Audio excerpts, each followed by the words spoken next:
One other thing I think that happens with a lot of journalists and a lot of people who are writing essays in, you know, mainstream and other kinds of popular media is that to get those jobs, you don't necessarily have to really be educated. You don't have to have political education. You might have like formal journalistic education, but you don't have to have political education. And one of the things that I started to conclude, during my graduate education in mass communication, and also as I started to work with journalistic outlets like NPR and all these other places, I found this that like basically I was like, if you really understand a critical understanding of, the history of the US around race, around immigration, if you understand the history of how, you know, patriarchy has structured, American history and world history. Like once you get that, you realize that if you don't understand those things, you're not actually qualified, I think, to even report the daily news.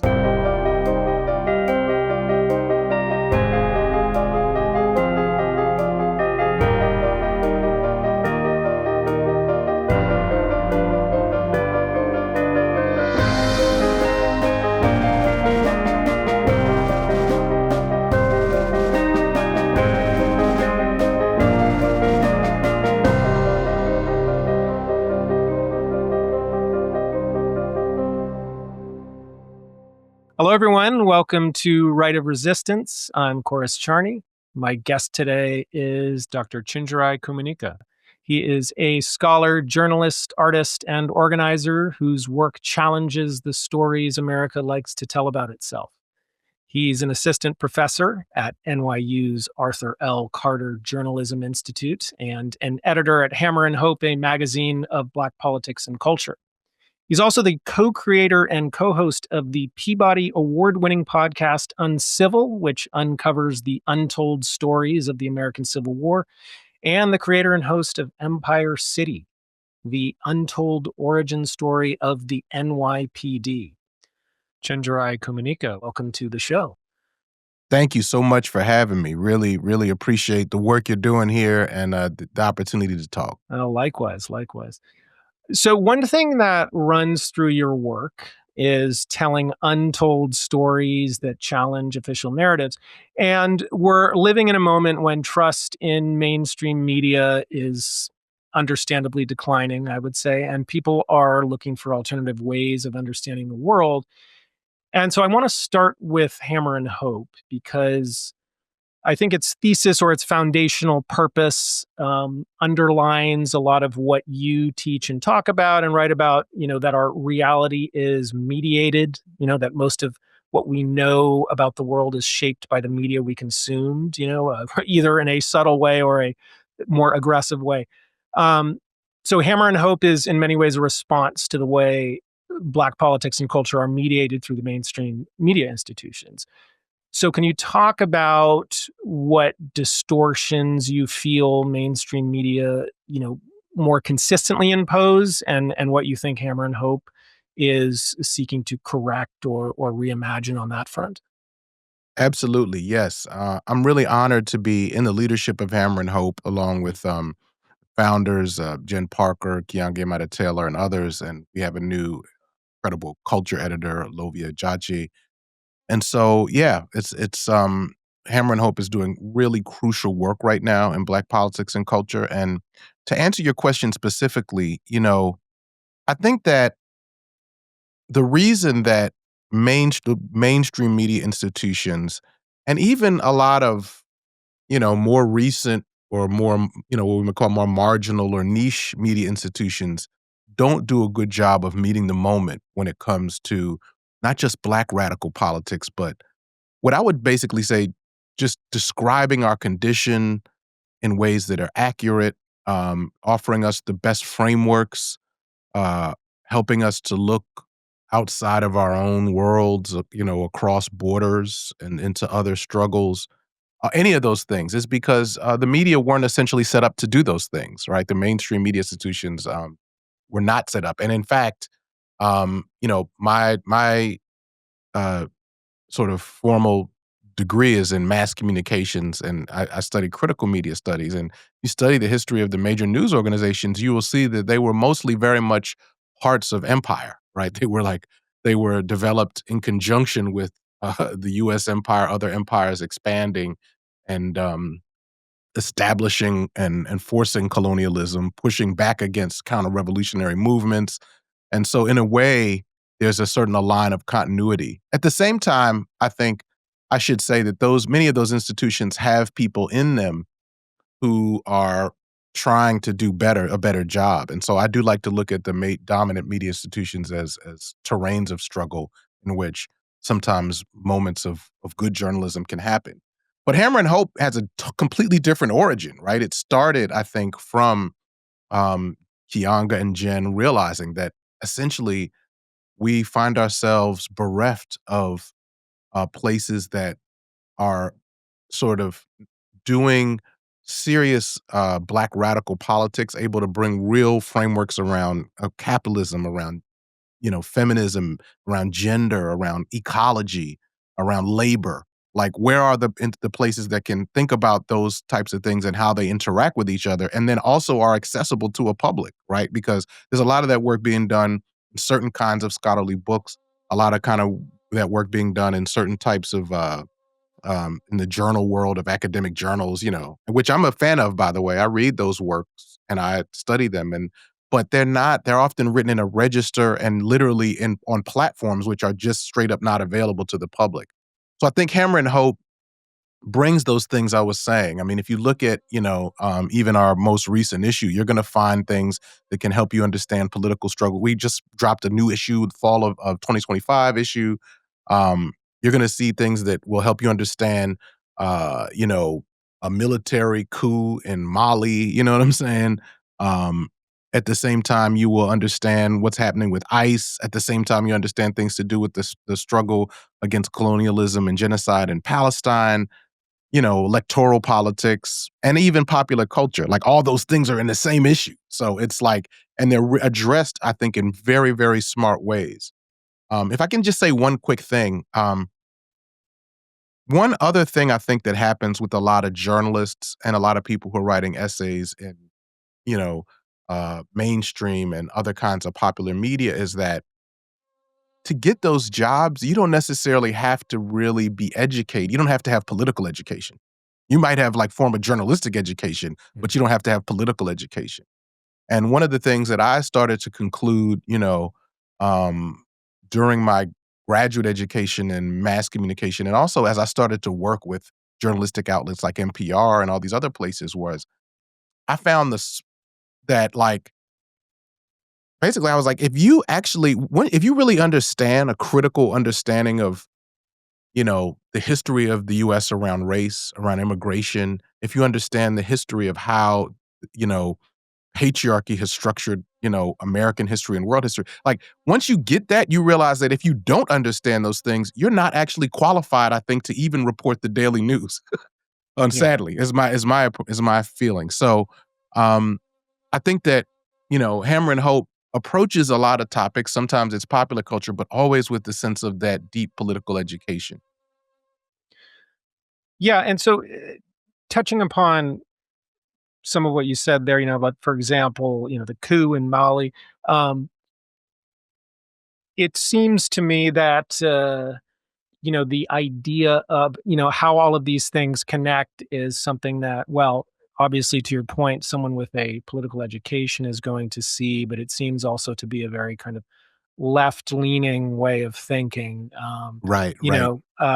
because it sort of the more centrist or right-wing view is sort of like, "Oh, well, that stuff is over there, and it has nothing to do with us." And certainly, I think that, uh, perhaps more so than ever, a lot of people have come to see that reality through, what's been happening in Gaza and Palestine more broadly, because the US, of course, is, underwriting it.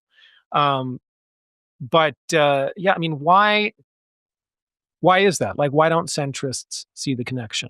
Or am I making an unfair assumption? Like, why or is it just not, is there a not in their interest? Any thoughts about that?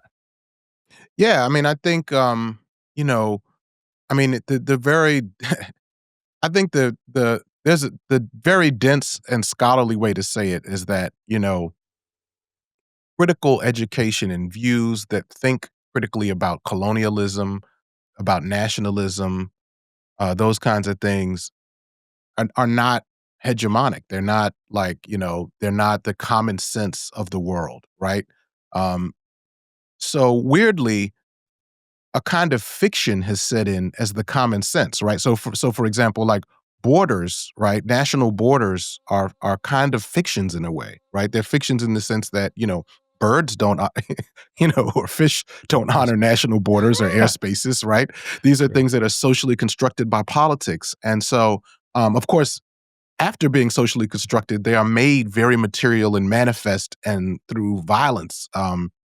But I think that weirdly though, people think of borders as natural, right? So they're like, yeah, that so borders becomes the way you understand it. Well, what's happening in Sudan doesn't relate to here. I'm in the United States. Why do I need to understand in a deep way what's happening in Sudan or the Congo or Brazil? Like these things don't matter, or Mali. But for me, the way I approach it is like I want the best explanation of the world. I Mhm. want the thing that makes the most sense. So if you're looking right now at what, for example, Trump is doing with ICE in the United States, he's claiming the claims are that they are apprehending and rip all these people they're ripping off the streets, breaking car windows, rappelling down, snatching children out their bedrooms, separating families. This is all being done in the name of safety. This is all this is the dominant line, right? It's being done because these people are criminals. So to me, whether you could call yourself a centrist or leftist, to me is like, do you want the answer to the question? If you want the answer to the question, then you have to grapple with why it is that the people in Chicago, the study that was just done in Chicago shows that like some huge percentage, upwards of 80% of these people have no criminal record. That should then make you curious.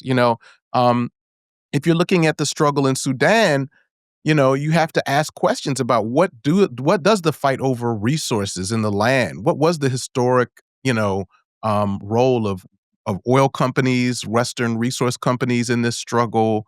What is the role of the United Arab Emirates and Europe, the European Union? Why has the United Arab Emirates spent so much money uh, in this conflict? Like those are actual questions that no matter where you fall on the political spectrum, you need answers to. And to me, so then I have to go to the people who are grappling with that. And that winds up being in media that is often leftist. Is called leftist. So in a weird Sure. way, I do think that sometimes labeling things even as leftist or along this sort of like linear political spectrum is a way for people actually to ignore, to give themselves permission not to answer the questions that are right in front of your face and that demand urgent, clear answers. No, you're right. I mean, I agree with that. I think it's because then when you take away the labels, you do at times find overlap between groups. I mean, probably I don't know. Now you hear a lot about, oh, it's not left right, it's top down or whatever. So Right. I think it's, yeah, people who sort of have a vested interest in power and maintaining power structures, and people who don't have a vested interest or who are not reaping the benefits I of. mean, I think these labels are. I do think these labels are. I don't. We at Hammer and Hope, for example, we call ourselves a magazine of Black politics and culture, and I think we are not shy about saying that we are oriented around a radical kind of political analysis. Which, by the way, is not just one analysis. This Sure. is like a sort of field and spectrum of political debate that in which many of the people within that spectrum disagree with each other on all kinds of things. I just look at it like it's the smarter conversation. But Yeah. I think that the terms aren't I think the labels play a role in directing people to where they can find smarter stuff. So listen, I'm as a shorthand, I tell my students and people, I'm like, look, if you want to get smart about gender and things like that, you got to read feminist stuff Mhm. work. Get literate with it at least. At least know what's being argued. Yeah. Once you know what's being argued, you can figure out what sort of helps you to understand or what doesn't make sense. But I got to know where to point you. I'm saying like, don't go, like don't go to a bunch of tech fascist bros who have been given, have given themselves microphones to understand it.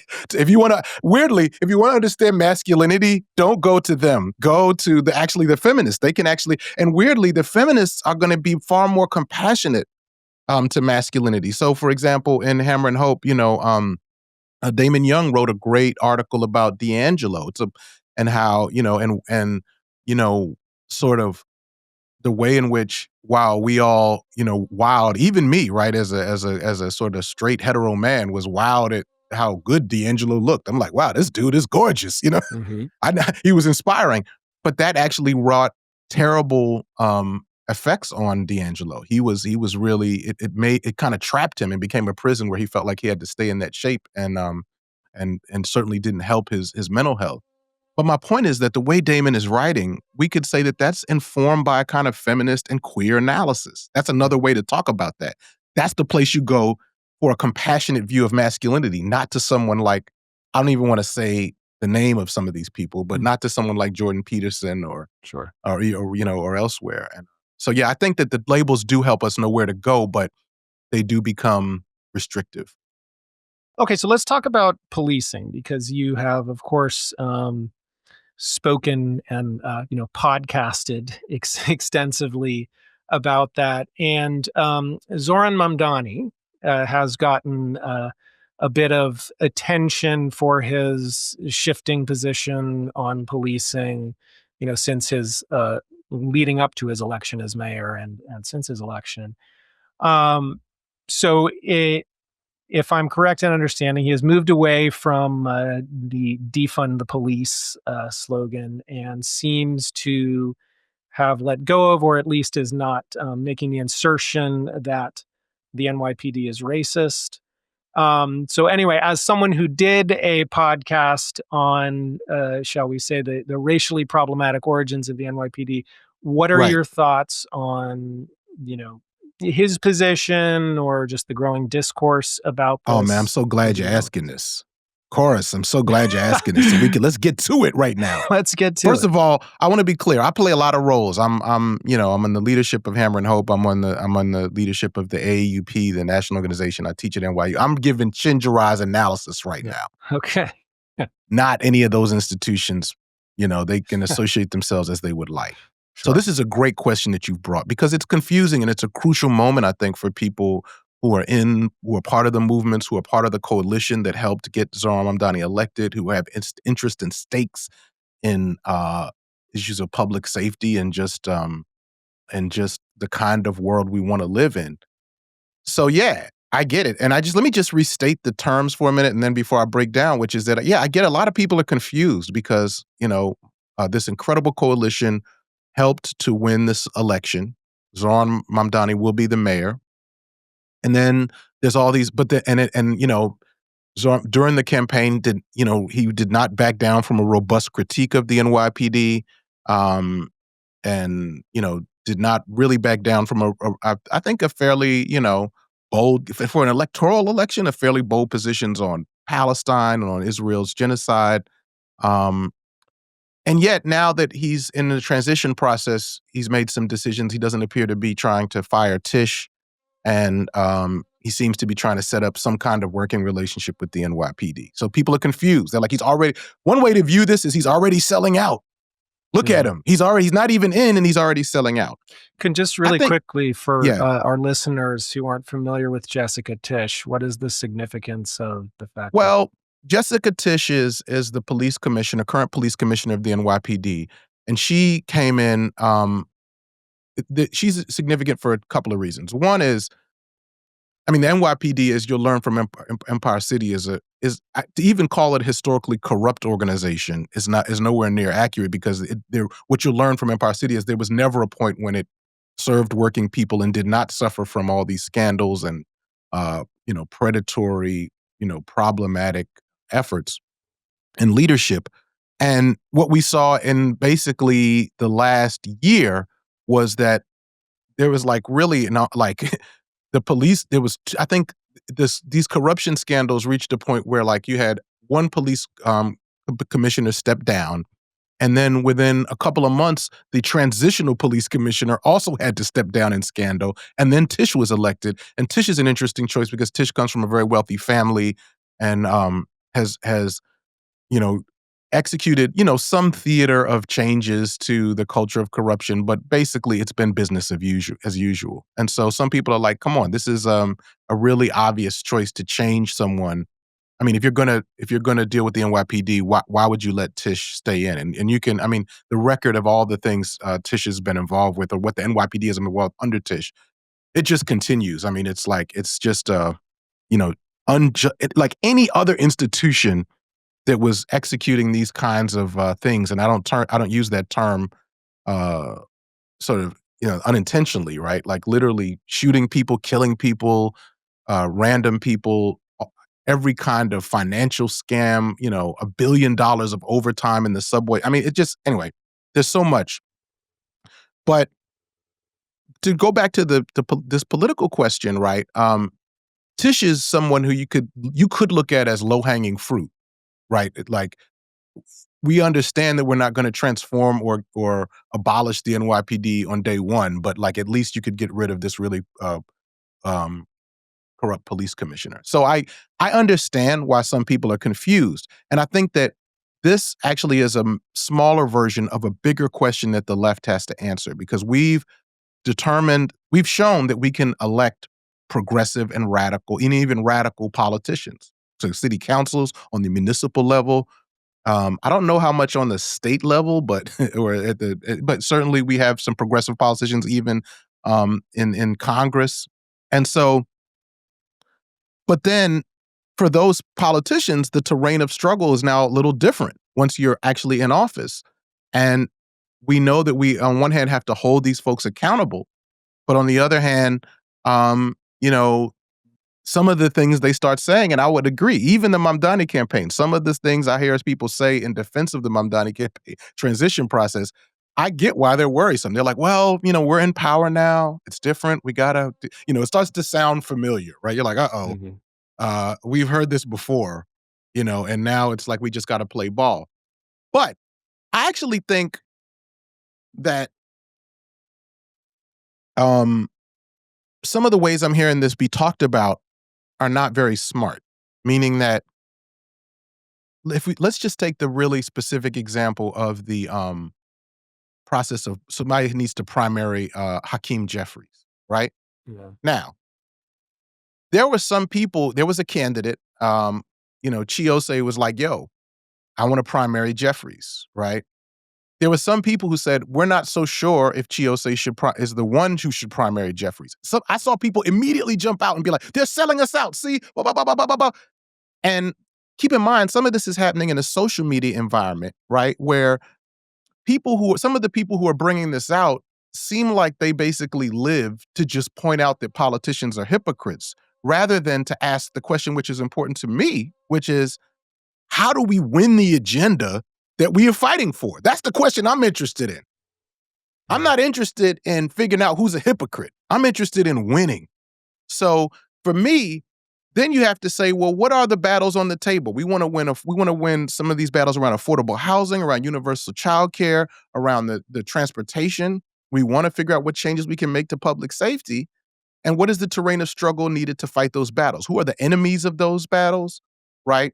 And those are not necessarily the easiest questions to answer. They require robust debate, which means you should be able to say, I'm not sure what the best way and what the best time frame to primary Jeffries is. Someone should be able to express that opinion at least. You see what I'm Mhm. saying? Like, Yeah. and then someone should be able to offer another counter opinion to that.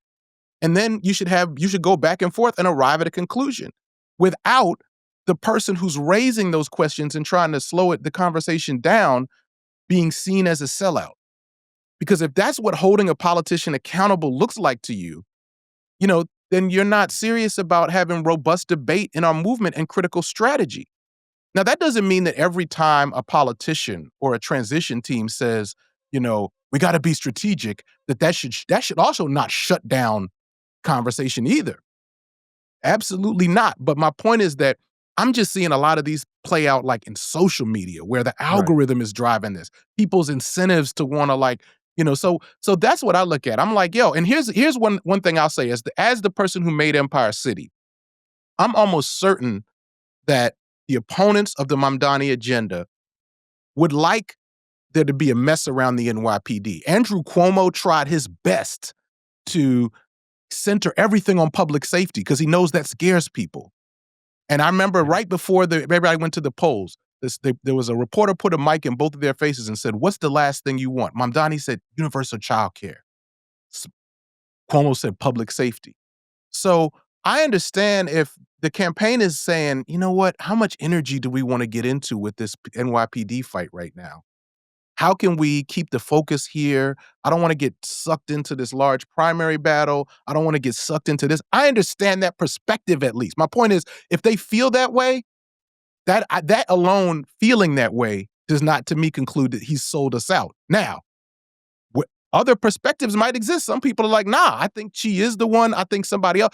I think we got to get rid of Tish. That should happen too. But my point is, the key thing we have to master on the left, and I think in a way, a publication like Hammer and Hope is creating this space, is to be able to disagree robustly about strategy in a prolonged fashion to get to the answer, and which looks different than this shit does on Instagram.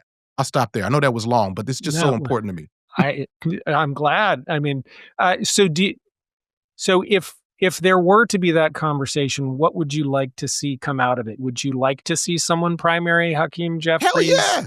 Okay, I as wanna see or yeah, Hakeem Jeffries needs yeah, to be okay, primaried as soon yeah, as is or strategically Chen, possible. okay, Now when Chen, now when when it is like when it's strategically possible is I yeah, actually needs more information to know that because I'm not right, the one, I'm not an expert at running electoral campaigns. It's hard. It's harder than you think.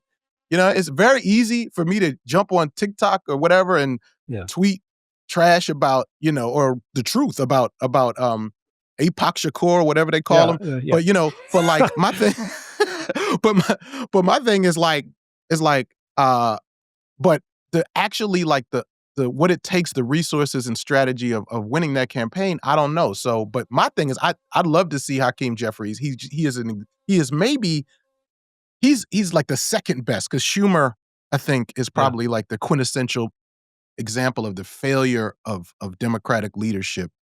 Um, or maybe depending on how you look at it, the success of Democratic leadership, because depending on what you actually think their real agenda is.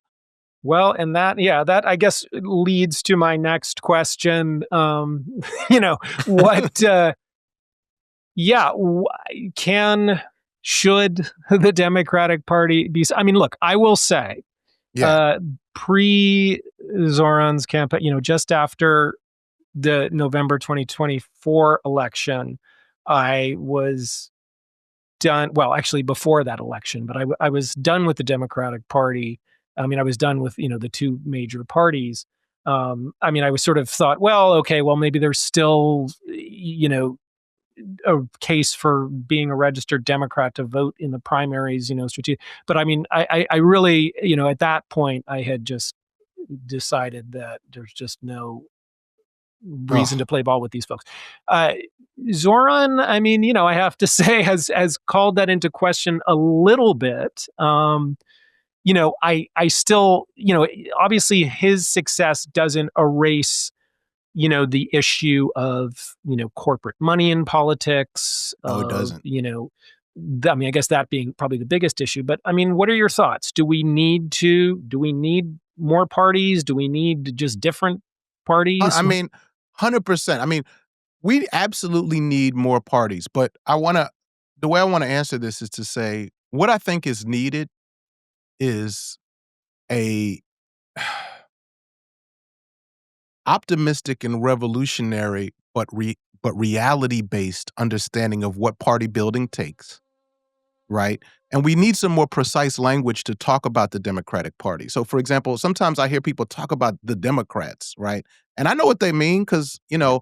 at the federal level, the Democrats are disgusting. I mean, let's just keep it real, right? Republicans are disgusting, Democrats are disgusting. But there's a way where the genocidal corporate politics of the establishment Democrats hits harder because these are the people we're told represent us.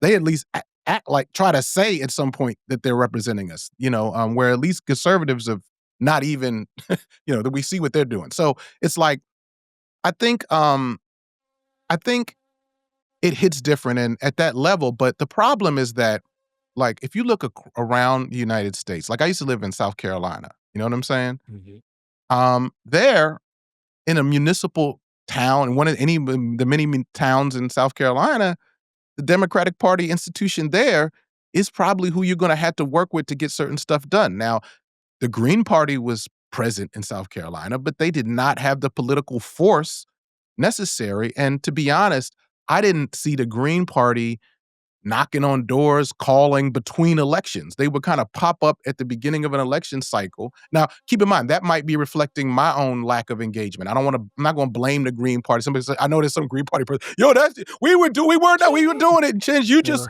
you was too busy making podcasts. Okay, fair. But the point I'm trying to say is that like it takes time to build a party, and you part of like what you have to assess is, are you at the point when this party has enough power that it can actually be one where we can have a candidate win, we can win certain positives, and if you can't, are you sitting it out, or are you going to engage the terrain of struggle as it is? And so, like, I think that, I have some questions about the Working Families Party, and particularly, like, in the build up to this last election, I was, Kamala, lots of questions about how they engaged, but they at least do seem to have a reality-based approach to say, we're identifying radical and progressive candidates in different places and trying to build something, right? Now, so I think that that's kind of what's needed, but I think we absolutely want to start building toward an alternative. I mean, it's just Democrats as a party historically have proven over and over again that they are not just insufficient in their leadership, they are opposed actually to the kind of radical change. But again, I think if you don't talk about that with sufficient precision, then you wind up conflating Biden with candidates that came up through and were nominated by the DSA. And regardless of what you want to say, those are not the same thing. They're just not the same thing. So now, are they subject to some of the same forces? Certainly. But I think we need more precision. I think we need the strategies of party building. And we also need people who are, look, I think part of what gives me the fuel to participate in my organizing work is I'm tired of watching us lose and get our asses kicked. And that being tired of that helps me have the patience to say, you know what? Okay, some of these strategies where people just wanted to run out into the street and function in a delusion that we could win right away when we really hadn't done the groundwork, when our ground game wasn't really there. It's like, maybe I need to back away from that and really listen to the organizers who are saying, this is the smart way to do this. This is how you actually win. It should give you patience to do the real groundwork that has to be done. And that means sometimes that you ain't gonna win the next election with the exact candidate you want, because you need to win more people that can win you that election. And you got to talk to more people. One reason there's a great film about the Amazon labor union. It's called Union. It's a great film. It Yeah. features Chris Smalls, and it talks about how that distribution center in Staten Island was unionized, the first union within Amazon, at least in the United States. And like, one of the things I like about that documentary is that it shows you what day-to-day organizing with people who disagree with you. A lot of people in that plant that they organize, those people, there's a lot of Trump supporters in there. Mhm. You know what I mean? Those people were not all on the same. It wasn't like going to the rally with all your, like, progressive and radical folks who kind of already have the same positions. They had to every day be out there in the brutal cold, talking to people, figuring out how they can meet people's material needs. Actually, much less talking to people, listening to people for days and days and days, and showing up and then winning those people to that position. And I think that that's what, on the left, we need more of that. Um, and I think that that's actually the work of party building, but I'm not sure how soon we can win. Because the last thing I want to say, of course, really Yeah. important, is that for our opponents, in a way, the map for them to victory is a little easier, in the sense that all they have to do is convince people to stay home.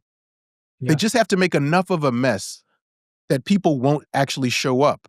You see what I'm saying? Yeah. They don't actually have to win everybody to agree with them. They just have to convince people that, it's all a mess. You're on your own. Everybody's corrupt. There's no future. Yeah. And then you stay home and don't engage. We actually have to win people. We got to Yeah. get people up. We got to get them. We got to get them in the movement. We got to get them on the march to do all kinds of things. And So our work requires more of that kind of effort. And I think it honestly requires a little bit of a longer political horizon. Sure. I mean, and third party politics is something that I think about a lot. Um, I guess there's a few questions I have in there, but I'll try to consolidate them into one. I mean, I guess the first thing, working families, if they've been running some radical candidates, whether it's at the state or local levels, my question is like, why are they always just functioning as a second ballot line, for Democrats at the federal level? Because I think a lot of people just see them on the ballot. It's like, wait, why is AOC running on both ballot line? Like what is working families? I think that's something. Do you think do you think the Green Party is one of the best choices to sort of to try to develop into a viable third party? Because yeah, to your point, I'm sure there are plenty of Green Party members who would say, yes, we're doing all this, door knocking and canvassing, uh, throughout the, throughout the, interim of presidential elections. But yeah, is there a particular party? I mean, ideologically, and organizationally that you think should be the focus, because I think that's one of the obstacles that I see is people, you know, are kind of like, well, which of these third parties is one that we should actually invest Yeah, I don't know. effort I don't into? know. I mean, I don't know if it's about like I'm willing to pitch in the work for anybody who's serious about the actual work part of it. I think um I don't know if it's something that we is not necessarily the most popular, um listen, I don't like I'm gonna mention No Kings, and I know I'm gonna get I already feel the pitchforks coming From from my neck because I say it. well, we'll try to okay. Yeah, Well, but the I'm saying the reason why mentioning that as a space that's interesting is just that we're facing right now one of the most powerful historic blocks of at least the last century, if not more. It came into power with a lot of either explicit or tacit support in the sense that people sat home and they have seized power. I mean, just to be clear, like don't I haven't forgotten Elon Musk was in Washington with hard drives plugged in, getting information out. And if you think you're going to counter this historic block with a group, everybody agrees with you, to me, you are not living in reality. And and also you're not reading political theory and you're not reading Hammer and Hope. You gotta read Gramsci. You gotta understand that on different political terrains of struggle, your coalition building has to look different. Now, you can look at some of the actors involved in No Kings and all this, and I have worries about them. Look, I was at the No Kings protest. I was like, damn, I'm surrounded by American flags. I ain't never flown an American flag. This is like the American flag to me is kind of like a symbol of violence. You know what I'm mhm. saying? Especially at this moment. But at the same time, I saw a lot of people who were kind of coming out. And you could they had some people had anger like, how you coming out now? I get it. They're like, yo, after all of this genocide and all the racism, this and that, and Trump put point one up, now you finally out. It's like anger, right? I get it. But I'm like also seeing dudes who are just like, people who are out there like, I saw like a 90-year-old couple and they were like, this just isn't the world I want to live in. I don't like this. I don't respect it. And I'm like, yo, so the question for me is when you're faced with someone like that, is you try to build with them or not to get us out of this? You're going to sit there and Yeah. spew your talking points and point out how they a hypocrite? If you want to point out that people are hypocrites who are trying to sign up to stop a fascist regime that is in practice, then you are built for TikTok and Instagram. You ain't built for Mhm. movement building. Mhm. This is Chenjerai speaking, not Hammer and Hope. Yeah. No, You know fair. what I mean? So to me, like, I want to say that, like, regardless of what it is, it might be the Green Party. Put like this: if Green Party people, if there's a Green Party chapter and there are chapters who are trying to build a real ground game. I mean, look, there was even ways where I saw again, the pitchfork's about to come for me, but I was living in South Carolina around the time when the Bernie campaign was gaining steam, and I was inspired by it. I was like, wow, this campaign is electric. This campaign also does not have sufficient ties to Black leadership. Bernie's campaign was rolling out Shaun King and like Killer Mike You know what I'm saying? And Cornel West, and I respect Dr. Cornel West, but I'm like, this ain't enough. You got to get in there with the faith leaders. Biden was locking in with that. You know what I mean? I'm Yeah. like, Bernie. So to me, the ground game. Who's ever serious about the ground game? Whether it's the legacy of the Bernie coalition, whether it's the Green Party, whether it's working families, whether it's some new formation that kind of comes out of no kings but has the right politics to win certain battles. I'm down with all of that because we're gonna have to have a reality-based broad coalition to win this. But I do think that yeah, I mean, and like there was worrisome things about each one of those things I named, but I mean, if here's the thing, if and I do not say this to justify any piece of the horrible sort of fascist genocidal Democratic Party, but I will say this: this is just something that we have to understand. If you agree 100% with everybody you're organizing with, your coalition is not strong enough to win. That literally is the marker that you're not big enough. Yeah. This is, I mean, come on, Yeah. man. It's over 300 million people in this country. What are we talking about? Like, it's look, you could be. I remember being at at one of the sort of anti-genocide protests in Washington D.C. and it felt like I think there might have been like 200,000 people there. It felt like we Wow. had the whole world. But guess what? In a country of 300 million, you don't. It's not Not enough. enough. Yeah. Because we've all been. Sorry, Chorus. You got to cut me off. You know what I mean? Okay. All right. This is your Well, fault. all right. Well, then you should yeah, say there should be less value to what you're saying. Then I could cut you off soon. No, it's yeah. So okay, quick question then. The if Kamala were president, we'd be at brunch crowd. How do we get them not to go back to brunch once there's a Democratic president? Is it? I mean, is that well? Because you bring up the anti-genocide protests. I mean, certainly frustration. As someone who's active, in the Palestine movement, as there's certainly a lot of frustration with No Kings because they feel like Palestine and Gaza in particular are Yeah, absent from I know. It's that. terrible. I know. So It's no. Let me just say this. yeah, sure. It's true that part of the people who have mobilized No Kings absolutely had a completely uh, insufficient position on on those questions. It's also true that when I was looking at some of those No Kings protests, there was some Palestine protesters there. Yes. Like that's a place to do some of that organizing. And again, there's one part of it is leadership. Another part of it is, look, when I was at the No Kings protest, I had the keffiyeh on. Mm-hmm. So I'm talking to people and you could tell there was various levels of comfort with that, but that to me was part of that work. So, I was meeting people who were not the usual subjects. No, and I think the usual suspects. Yeah.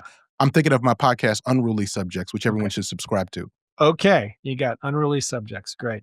Yeah, no, I think those are all great points. So, okay, let's shift a little bit. Well, The brunch crowd, though, you had a good. Yes. Should we touch that? Well, I mean, sure. I mean, because I think that there's a difference between there's like people who are indifferent to Gaza. There are people who are just, however this is possible, kind of ignorant or not informed enough about Gaza still, and there are people who actually see it as an inconvenience. There's the people who were at the DNC, like plugging their ears or taunting, pro-Palestine protesters, that type of thing. So, Horrible. and, to be honest, Taunting, actually taunting. Yeah, like taunting. I mean, and of course, those videos, whether that was just a small sampling or, whether that was a representation of who knows, but there are definitely people who, when push came to shove, right, it's just time to line up behind Kamala and don't mention Palestine, don't mention Gaza. You're messing up the campaign. And, maybe some people were sincerely thinking that, look, if you just keep quiet about this until she wins, then, she's going to address it. But, clearly she wasn't going to be any different from Trump, based on her recent confessions in her book. And her just, sorry, not to go on a tangent, but like her refusal That ain't a to tangent. That's right. commit. You're Yeah. right on. You're right on. Okay. You're right on course. So, refusal to commit to an arms embargo, and then finding out in her book that she knew Netanyahu was a bad actor. She Right. knew that there was no way to move him, without something like an arms embargo. Yeah, but what So, about Biden? There's no well, way to well, move Biden well, either. Biden. I mean, Biden, should be in the Hague. But I mean, but the that's right. I said it. I said it. As many people have said that. But so uh, anyway, yeah, there was a question, something to do with brunch. Yeah, Kamala. I mean, let me just say this. So, um, we wrote a piece in Hammer and Hope, my friend and I, Demetrius Noble, and I think this was one of many pieces in different issues that are kind of grappling with Democrats and what's going on with Gaza. And I think that the reality of it is that one of the smart ways I think to talk about this. There's a lot of interesting things at work, but one of the smart things that I think is absolutely inevitable, and Kianga Yamada Taylor has brought this out, but many people have pointed it out, is that um, part of the reason why that structured the environment in which Trump won, and also has really there's incredible organizing happening, but one reason why that organizing cannot be more robust is because of the way that Democrats actively, forcefully put down and silenced protest around Palestine. I mean, one of the key engines of protest in this country's history has been campuses. I don't want to overestimate the importance of campuses in higher ed because there's also even more, this radical community organizing that is really important as well. But in the community, I like it. Look, here in New York, I've seen it both places. I saw the NYPD, you know, tackling and putting down peaceful Palestine protesters in the streets of New York and Brooklyn and Queens. And I saw them doing it on campus, at my own campus, and Democrats with the full endorsement of Democrats. So as Democrats were like, hand in hand with with the suppression of protests, not just at universities like Columbia, but smaller community colleges. So to me, what you're doing in that case, right, is you're silencing free speech. Let's be clear. You want to talk about a free speech exception? Let's talk about Palestine, Yeah. right? And then you're silencing the very force and the very political. I'm watching in real time, Chorus, my students, some young people who are like, okay, if I don't have any other ethical commitment in the world, I can damn sure see that sending bombs to a genocide is wrong, and I don't want to be involved with that. And they're forming that. They're learning it in class. They're trying to realize it. And then they're getting the message from their universities and from the Biden administration, and then eventually, which Kamala is a part of, right? They're like they're getting the message that no, if you even speak on this, right? It's going to affect your career for life. That's the political message. So you want to tell me you want those people who got that message to now stand up, come to the polls, fight for you, fight against fascism? No, they're not going to. Or, you know what I'm saying? Not, I mean, they might Yeah. fight against fascism, but I mean, far less people are empowered to do that because you had a real chilling effect. So, it's like, you're going to see this in the midterms, right? You're going to see they're going to roll out people. To be honest, they'll probably roll Obama out and he'll start talking about Cousin Pookie. They're going to be like, why aren't more people up in arms and blah, blah, blah. They ain't not up in arms because you put us down when we was up in arms. Yeah. You called us terrorists when we went up in arms. You locked us up when we went up in arms. You shot us when we went up in arms. You know what I mean? And so to me, that's what the Democratic Party has to grapple with. Because and I think that, I think that is actually inevitable. I mean, it's true that when you have a candidate who's going to be an opponent to Trump, there's tough decisions that are going to have to be made.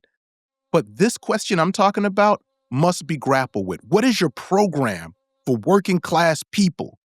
Around Yeah. the world? What is your program against these things? That's what they have to deal with. And again, you'll see the smartest takes on this type of stuff in Hammer and Hope and other places. So you're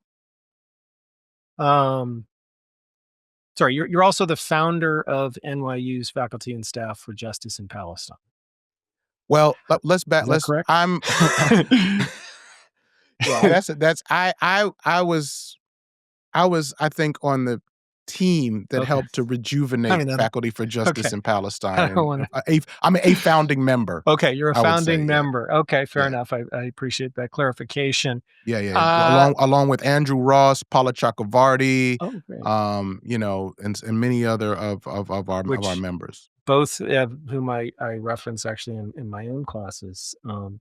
Uh, the So, I mean, what was that like? How did that I mean, how did you end up getting involved? Have you received pushback? I mean, speaking of all of the, tensions, threats that are happening on campuses, has the climate worsened? Has it improved? Has it, stayed the same?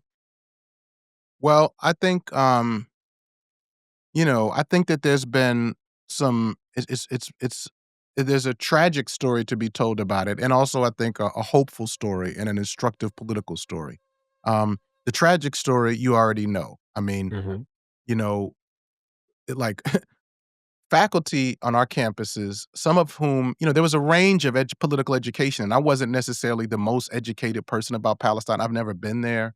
mhm, Um, I understood some of the basic points of what's happened with Israel's occupation.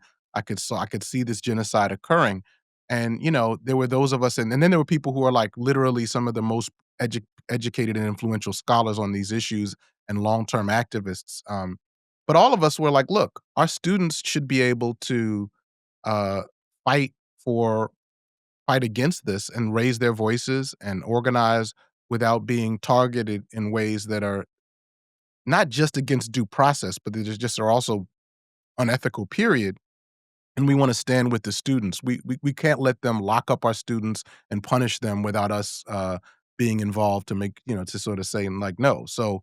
And then in addition, we have our own commitments, and people have their own our own relationships and commitments to like. We also don't want to. I don't want to be working for a university that has a university in like that has a sort of a branch in Tel Aviv that where the branch in Tel Aviv is actively involved in the genocide, among other things. So I don't want that to be the case, and so I wanna be able to at least express to the university, like, to understand, first of all, can you be transparent about what your involvement in this is? And then to express that, we wanna find a way forward that doesn't involve supporting a genocide, and that's I don't think that's the same thing as hate, like, some anti-Semitism, right? In no, fact, I think that, like a huge chunk of the people who are leading this fight alongside Palestinians and other people are Jewish faculty. And I think to suddenly tell them that the only way they can be Jewish is to have this kind of dogmatic adherence to Israel, they can't apply the critique to Israel that they would apply to any other state, right? That I think is a kind of exceptionalism, right? It's like saying, well, yes. here you're saying Israel is the only place that is free from any critique of the state.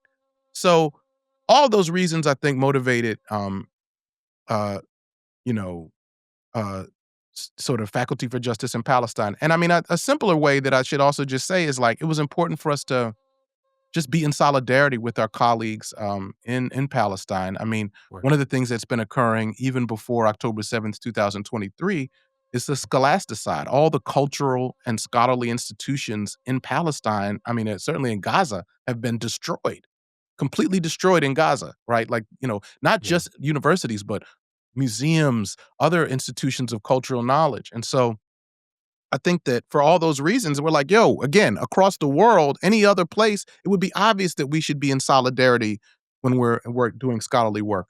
Um, I lay out those motivations just to be clear, and so I would say, you saw what the story happened. I mean, we were not far after Columbia when the NYPD was brought onto campus. They, trampled, arrested, but also just like beat up, pepper sprayed students, and mostly students. I didn't see as many faculty being treated with the same kind of raw material violence, but certainly I witnessed and have it can be easily documented that there was a NYPD, a white shirt just tear gassing people right on camera, tear gassing legal observers. I haven't seen the university ever speak on that. And then we were all locked up Multiple times they brought the NYPD onto campus. And then there was a second wave, these successive waves of like punishing, suspending students, um, banning us. We were at one point declared persona non grata for reasons which were never given to us, for charges which were never laid out. I mean, just a complete movement from any kind of pretense of liberal bureaucracy to just into pure police power. Like when you ask, why is this being done? You're just told security, right? While Right. they're actually doing things which are producing more security for everyone, including Jewish folks. Because I don't think there's anybody in their right mind who thinks that Jewish people are safer now than they were on October 6th, 2023. Um, so I think like that's the tragic story. I think the more inspiring and politically instructive story has to do with the bonds that were formed um, in that process. There's people across the university that I'm connected to now in different disciplines. My own understanding is increased. Our bonds, I think, with people in Palestine and in Gaza are stronger. And I think that, in a weird way, these encampments and the movement, and I got to give shout out. I don't want to give undue shout out to like, it's not just FSJP, it's, all these different groups, Palestinian Youth Movement, the whole people, Yeah. like people in Palestine and Gaza themselves. Um, What they've achieved, what we've achieved, is something that it aligns with what the university says it wants to do. They claim they want interdisciplinarity. You claim you want people to engage in learning outside the classroom, and yet when students are staying up overnight, sleeping outside on the streets of New York so that they could wake up and do a teaching and then eat together, and then Jewish and Muslim students praying together, right? It's like that. I'm like, oh, I thought this is like no university diversity office could accomplish that, but the encampments did. And, you know, and I think that it's interesting and instructive that that was punished. So that's my experience, but I think that those lessons, but and yet the the bonds exist, and I think it's really in a way we choose to take that kind of like sense of determination and that connection away from it. As a media critic, are you concerned about Gaza and again Palestine more broadly disappearing from the media now that there is a quote unquote ceasefire, which is not functionally a ceasefire? I think that um one of the reasons why I started a platform that I completely control, which is called Unruly Subjects. It's an independent podcast that have started with Rohome Productions. Why I respect the work that you're doing here on Right of Resistance and what we're doing with Hammer and Hope is precisely because of the reality of what you're saying. The mainstream media is moving according to what they think is hot, what they think, there's people in it who are choosing stories that they think are important. But the whole breaking news paradigm where you sort of are telling a history by the second hand does quickly look away from one place to another.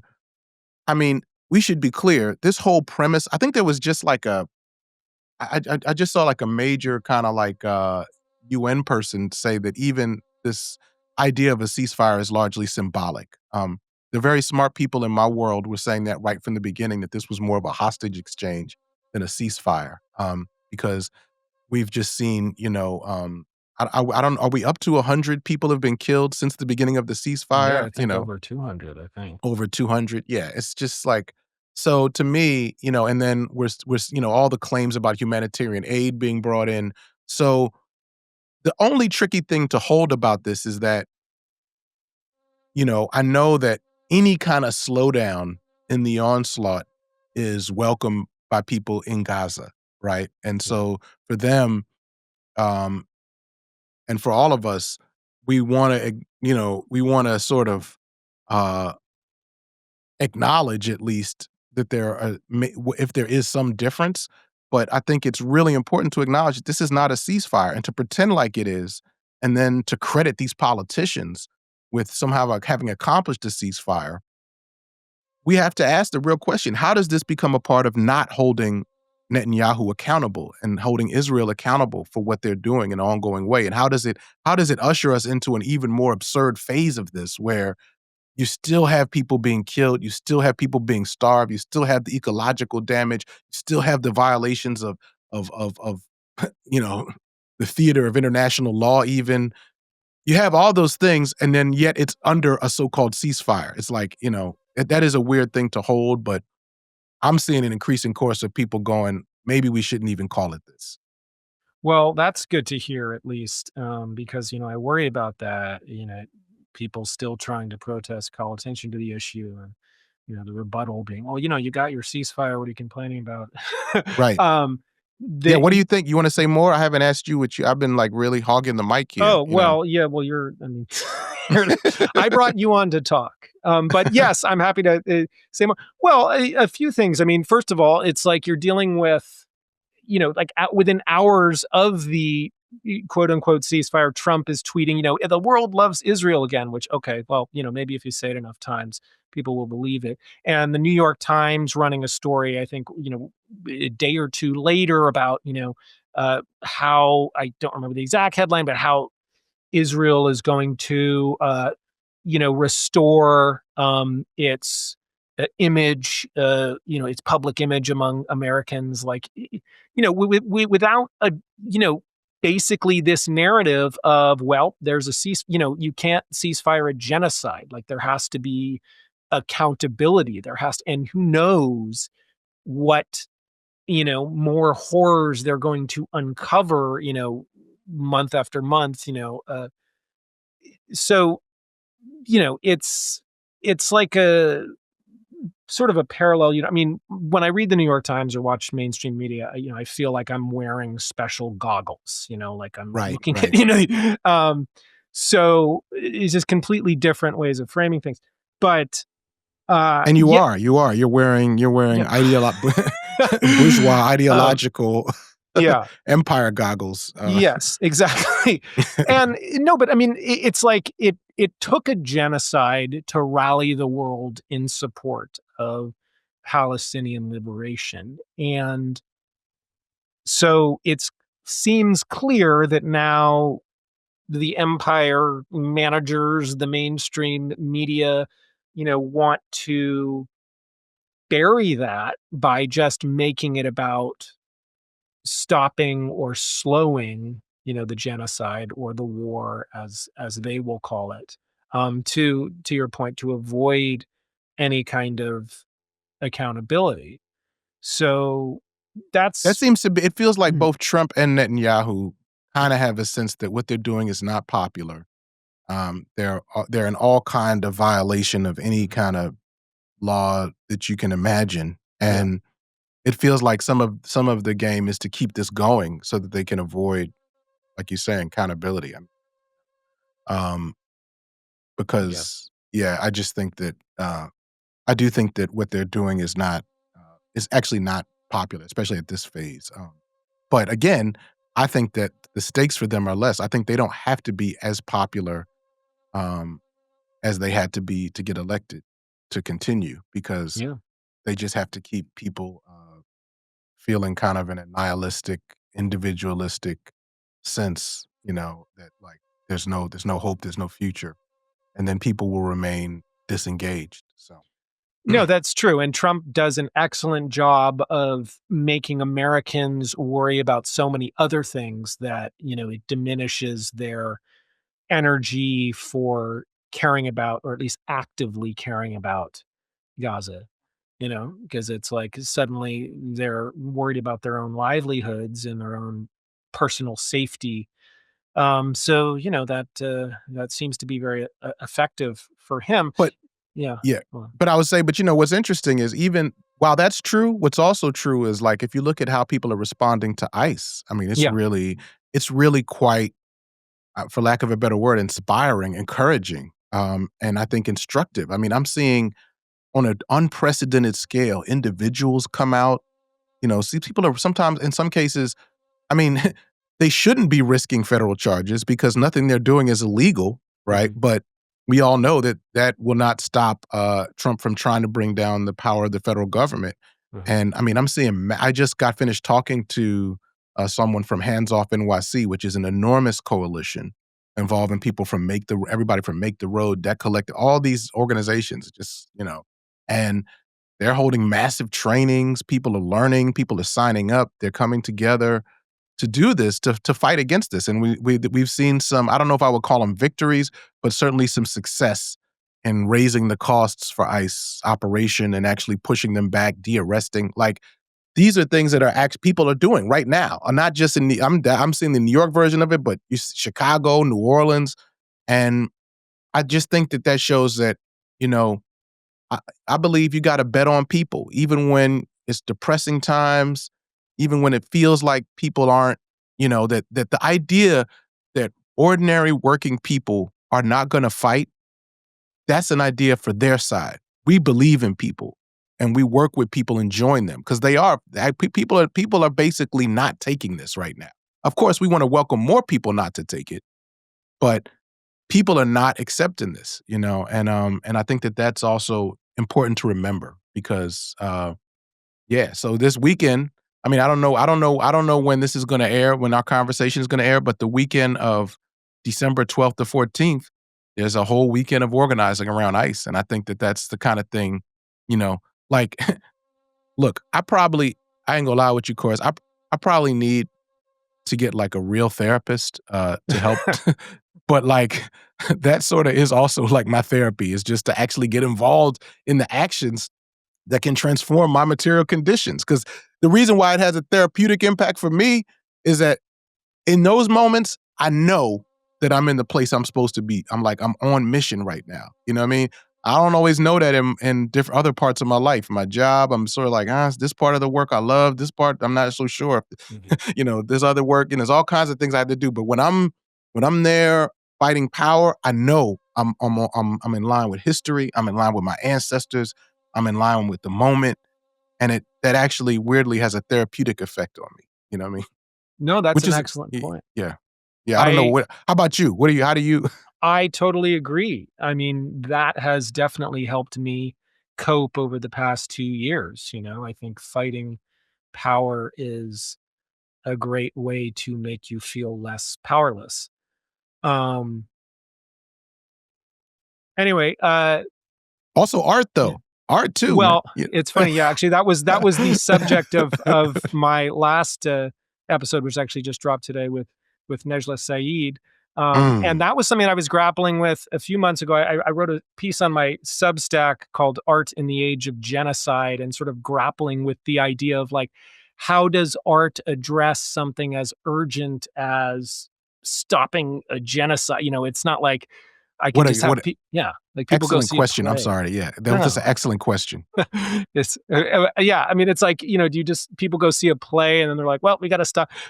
Yeah, do you wanna respond to that, question? No, I think it's an Okay. excellent I'm sorry to interrupt you. I think it's an excellent question, how does art respond in the face of something as urgent as genocide? And I would say, um, there was a film, I forget what it was called, but it was a collection of films. It was called something short films called something like From Ground Zero.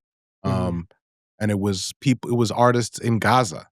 Um, and, I think that talking about what that film did that was so powerful, I wanna I wanna deal with that very carefully because there is a kinda like I don't wanna get into like some kind of weird inspiration porn or where like you're so busy celebrating the art and people in Gaza that you're like, "Oh, it's everything's okay because people are making beautiful art." It's like, no, not at all, but it does I think one thing I've learned really from, Palestinians who are surviving this occupation and as an example of people who are doing this around the world is that we also have to keep those parts of life alive to remind us what the world we're fighting for, right?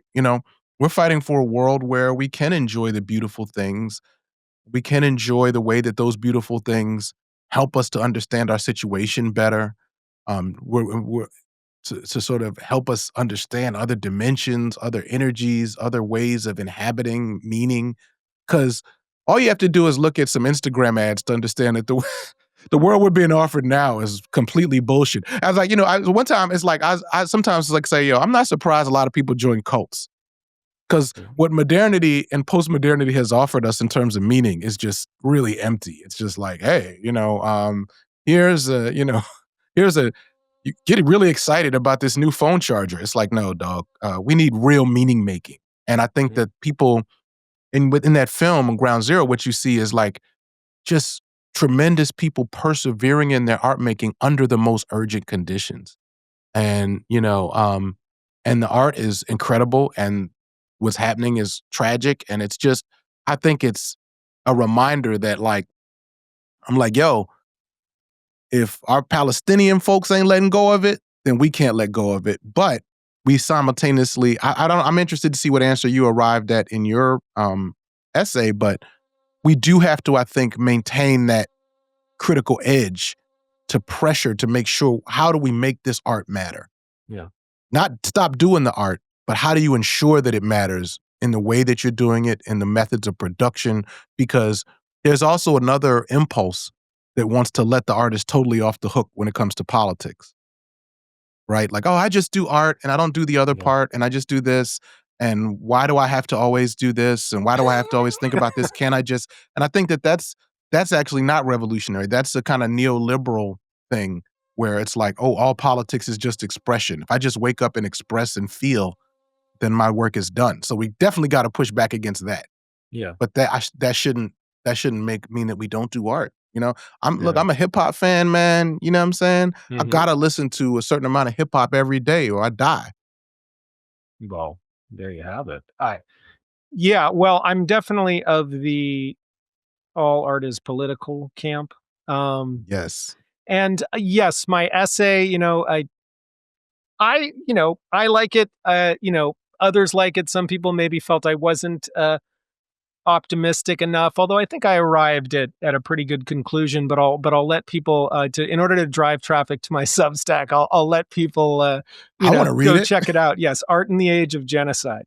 Um, but yeah, so um, all right. Before we go, Yes. would you like to tell people why you canceled your Spotify subscription? I think that's Oh, an hell yeah. issue. Not everyone's been following that. Some people have. Right. Yeah. No, I'm gonna talk about that on Unruly Subjects this week too. Yeah. Great. I finally, I should have canceled it long ago. I mean, the real question, when you look at the fact that Spotify really has the most horrible extractive processes, oppressive processes when it comes to the artists. They don't treat artists well. They collect all kinds of data on us in ways that are really worrisome for starters. And then come to find out that Daniel Eck is really aggressively um, working with using probably Spotify data to work on military AI, which is also probably, I'm almost certainly being deployed by Israel and other people. Um, and then also the finals, you have like ICE recruitment ads on Spotify. All of these things are going on, and it's just like, yo, and Spotify really appears to have doubled down on these things, right? Like not like I mean, those ICE ads and military AI, those don't seem like things like if you just make a decision to get involved with that as a platform, you already know what your politics.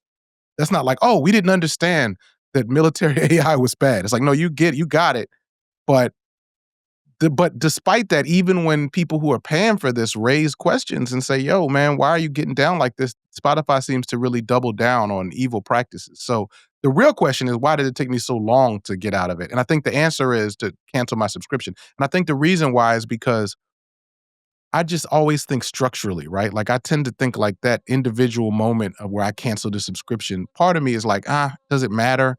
Am I doing that more as a performative act? What we really need, when I look at the historic boycotts and stuff like that that have worked, they were organized. They were organized and structured. They usually happened in a place, in a location where the impact could really be felt because a lot of times the financial structures of these companies allow them to endure a lot of performative boycotting. That said, there comes a point when it's just like, you know what? Enough is enough. I don't need to keep paying this company. There's too many other ways for me to get music and Sure. better ways, that are more respected and, more respectful and ethical in all those ways. So, you know what I'm saying? Like, fuck Spotify. That's my Yeah. feeling, for the time being. If Spotify wants to change and become a different kind of company, that's possible. I never want to close that door, but for the time being, this is a terrible company. Everyone should unsubscribe from it. And there are, I think, some bigger questions that podcasts have to raise Mhm.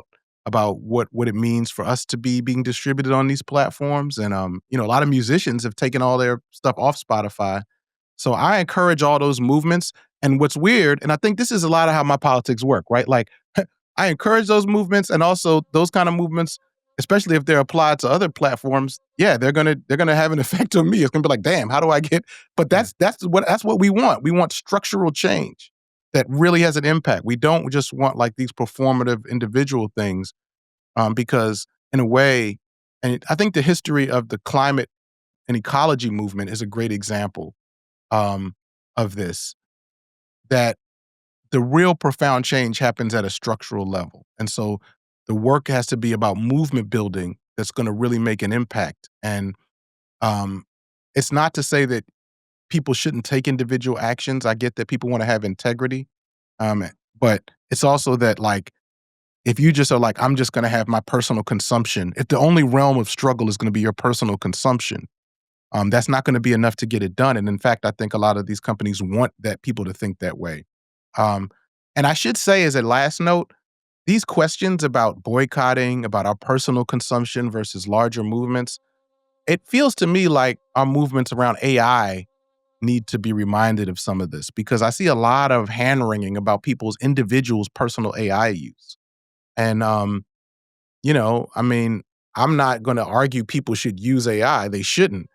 But I think that we need to be clear on the difference between a person using AI and like corporations and data centers and, again, lessons from the climate change movement. Where does our energy need to go? How much energy needs to shame an individual versus organizing to stop a data center, to really have an impact on a company at a massive level.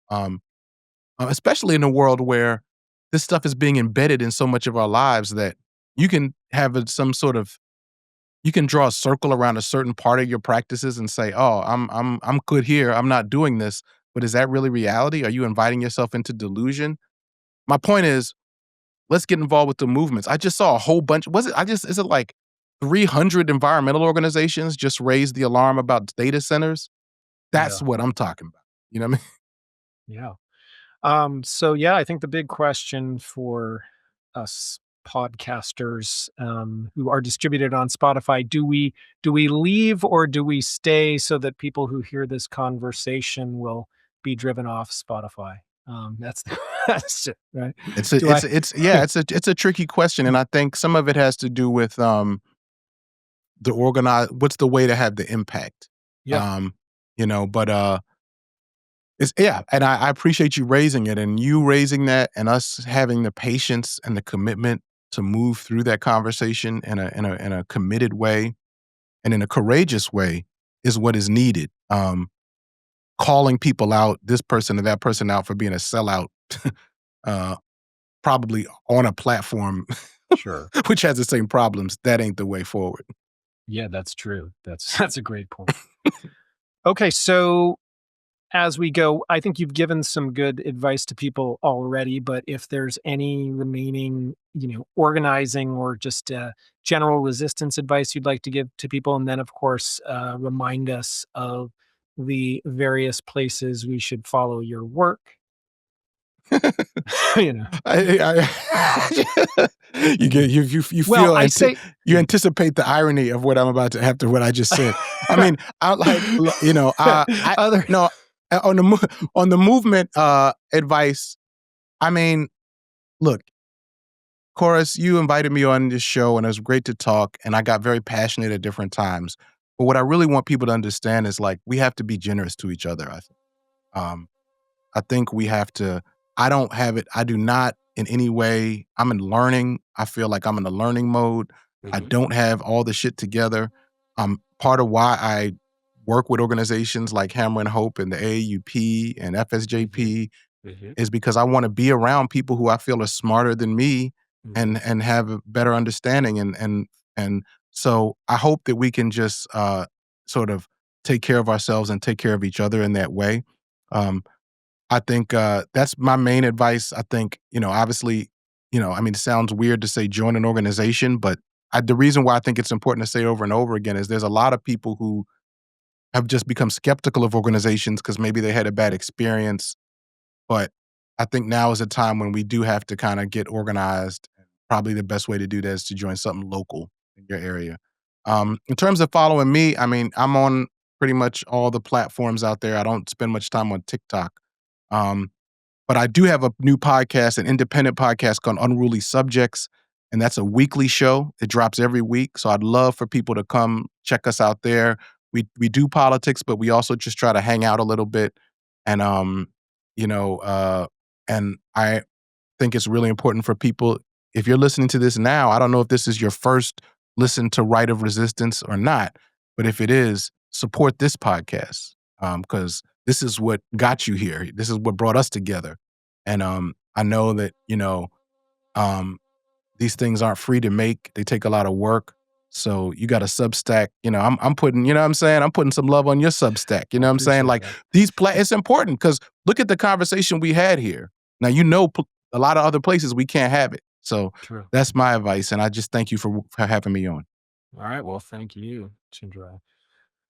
So yeah, that was And great. Hammer and Hope, become a member of Hammer and Hope. Become Very a important. member. It's a great magazine. Well, thank you everyone for tuning into Right of Resistance. Please join us next time for more talk about propaganda, injustice, and ways to resist. Thanks for watching. If you liked this episode, please like and subscribe to our YouTube channel and consider supporting the show on Patreon. Right of Resistance is an independent podcast. We don't have corporate sponsors or media backers. We rely on listeners like you. So if you want to help us grow, visit patreon.com/rightofresistance to become a member for as little as $3 a month. Every contribution makes a difference.